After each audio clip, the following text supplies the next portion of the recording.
सुप्रभात प्यारे बच्चों। आज हम महाभारत का पाठ अगला पांडवों और कौरवों के सेनापति पढ़ेंगे।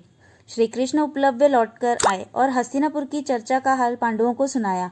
युधिष्ठिर अपने भाइयों से बोले, भैया अब सेना सुसज्जित कर लो और व्यूह रचना सुचारू रूप से कर लो। पांडवों की विशाल सेना को 7 हिस्सों में बांट दिया गया। 7 हिस्सों में बांटने के बाद द्रुपद, विराट, धृष्टद्युम्न, शिखंडी, सात्विकी, चेकितान, भीमसेन आदि 7 महारथी इन 7 दलों के नायक बने।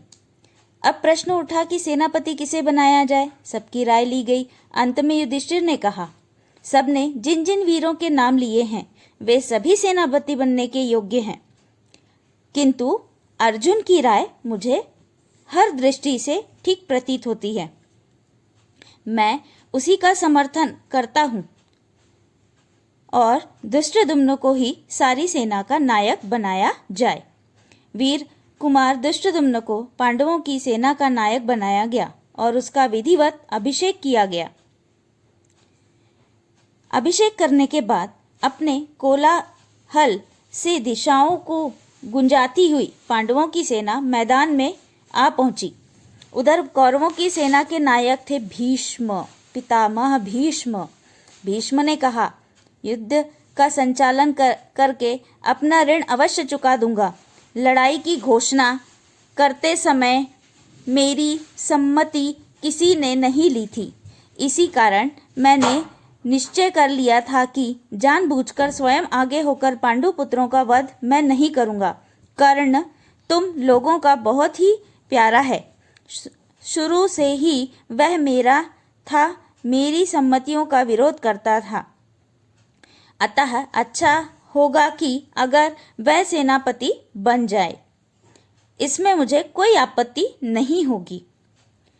कर्ण का उदंड व्यवहार भीष्म को सदा से ही बहुत खटकता रहता था। कर्ण ने भी हट कर लिया था कि जब तक भीष्म जीवित रहेंगे तब तक वह युद्ध भूमि में प्रवेश नहीं करेगा। भीष्म के मारे जाने के बाद ही वह लड़ाई में भाग लेगा और केवल अर्जुन को ही मारेगा। दुर्योधन ने सब सोच समझकर पितामह भीष्म की शर्त मान ली और उन्हीं को सेनापति नियुक्त किया।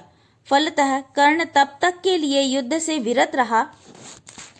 पितामह के नायकत्व में कौरव सेना समुद्र की भांति लहरें मारती हुई कुरुक्षेत्र की ओर प्रभावित हुई। इधर युद्ध की तैयारियां हो रही थीं और उधर एक रोज बलराम पांडवों की छावनी में एकाएक जा पहुंचे। बलराम जी ने अपने बड़े बूढ़े विराट राजा और द्रुपद राज को विधिवत प्रणाम किया और धर्मराज के पास बैठ गए। वह बोले, कितनी ही बार मैंने कृष्ण को कहा था कि हमारे लिए तो पांडव और कौरव दोनों ही एक समान हैं। इसमें हमें बीच में पड़ने की आवश्यकता नहीं है, पर कृष्ण ने मेरी बात नहीं मानी। अर्जुन के प्रति उसका इतना स्नेह है कि उसने तुम्हारे पक्ष में रहकर युद्ध करना ही स्वीकार कर लिया। जिस तरफ कृष्ण हो उसके विपक्ष में भला कैसे मैं जाऊं। भीम और दुर्योधन दोनों ने ही मुझसे गदा युद्ध सीखा है। दोनों ही मेरे शिष्य हैं। दोनों पर मेरा एक जैसा प्यार है। इन दोनों कुरुवंशियों को यों आपस में लड़ते मरते देखना मुझसे सहन नहीं होता है। लड़ो तुम लोग, परंतु यह सब देखने के लिए मैं यहाँ नहीं रह सकता हूँ। मुझे अब संसार से विराग हो गया है, अतः मैं जा रहा हूँ। युद्ध के समय सारे भारतवर्ष में 2 ही राजा युद्ध में सम्मिलित नहीं हुए हैं और तटस्थ रहे। एक बलराम और दूसरे भोजकट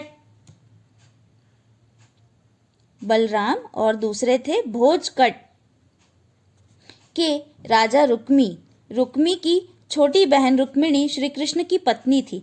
कुरुक्षेत्र में होने वाले युद्ध के समाचार सुनकर रुक्मिणी एक औक्षणी सेना लेकर रुक्मी एक औक्षणी सेना लेकर युद्ध में सम्मिलित होने गया। उसने सोचा कि यह अवसर वासुदेव की मित्रता प्राप्त करने के लिए ठीक है। इसीलिए वह पांडवों के पास पहुंचा और अर्जुन से बोला, पांडुपुत्र, आपकी सेना से शत्रु सेना कुछ अधिक मालूम होती है। इसी कारण मैं आपकी सहायता करने आया हूँ। यह सुनकर अर्जुन हंसते हुए रुक्मी से बोला, राजन, आप बिना शर्त के सहायता करना चाहते हैं तो आपका स्वागत है, नहीं तो आपकी जैसी इच्छा। यह सुनकर रुक्मी बड़ा क्रोधित हुआ और अपनी सेना लेकर दुर्योधन के पास चला गया। रुक्मी ने दुर्योधन से कहा, पांडव मेरी मदद नहीं चाहते हैं, इस कारण मैं आपकी सहायता हेतु आया हूँ। पांडवों ने जिसकी सहायता स्वीकार नहीं की, हमें उसकी सहायता स्वीकार करने की जरूरत नहीं है। यह कहकर दुर्योधन ने भी रुक्मी की सहायता ठुकरा दी। बेचारा रुक्मी दोनों तरफ से अपमानित होकर भोजकट वापस लौट गया। रुक्मी कर्तव्य से प्रेरित होकर नहीं, बल्कि अपनी प्रतिष्ठा बढ़ाने के उद्देश्य से कुरुक्षेत्र गया और अपमानित हुआ। कुरुक्षेत्र के मैदान में दोनों तरफ की सेनाएं लड़ने को तैयार खड़ी थी। उन दिनों की रीति के अनुसार दोनों पक्ष के वीरों ने युद्ध नीति पर चलने की प्रतिज्ञा ली।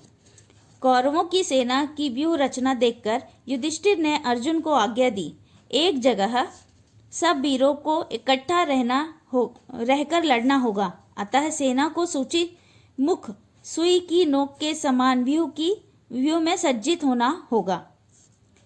इस प्रकार दोनों पक्षों की सेनाओं की व्यूह रचना की गई। अर्जुन ने युद्ध के लिए तैयार हुए वीरों को देखा तो उसके मन में शंका हुई कि हम यह क्या करने जा रहे हैं।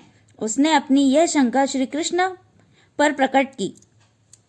तब अर्जुन के इस भ्रम को दूर करने के लिए श्री कृष्ण ने कुरुक्षेत्र में जिस कर्म योग का उपदेश दिया वह तो विश्व विख्यात है। सब लोग इसी की राह देख रहे थे कि कब युद्ध शुरू हो।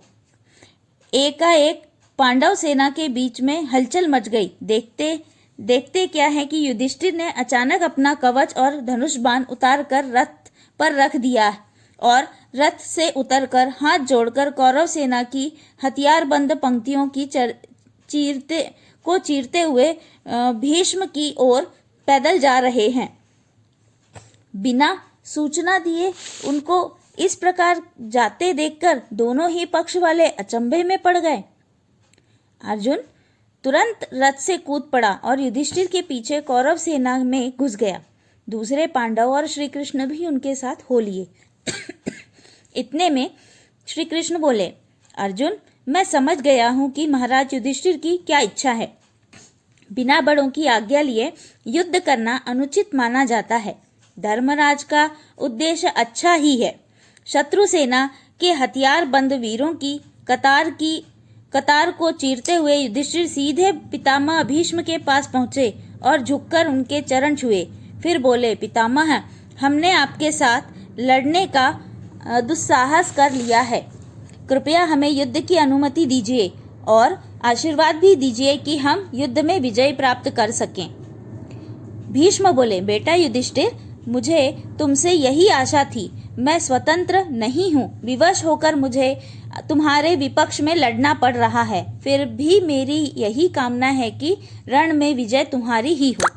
भीष्म की आज्ञा और आशीर्वाद प्राप्त कर लेने के बाद युधिष्ठिर आचार्य द्रोण के पास गए और द्रोण को परिक्रमा करके उनको दंडवत प्रणाम किया।